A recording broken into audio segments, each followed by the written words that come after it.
السلام علیکم دوستانو، په دې هیله چې ټول به راته روغ او جوړ است. افغانستان او بنګلادیش ترمنځ یوازینۍ ټسټ لوبه روانه ده چې بنګلادیش په لومړۍ پاڼۍ کې ډېره خوندوره په زړه پورې توپونه وکړله.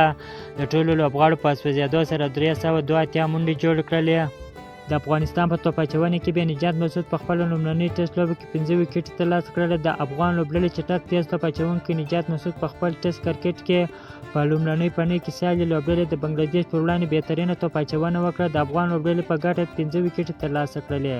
د افغان لوبډلې ډېره خرابه بې خونده توپونه وکړله. په خپله لومړۍ پاڼۍ کې د بنګلادیش د 382 منډو په ځواب کې د خپلو ټولو لوبغاړو په زیان سره 140 منډې جوړې کړلې.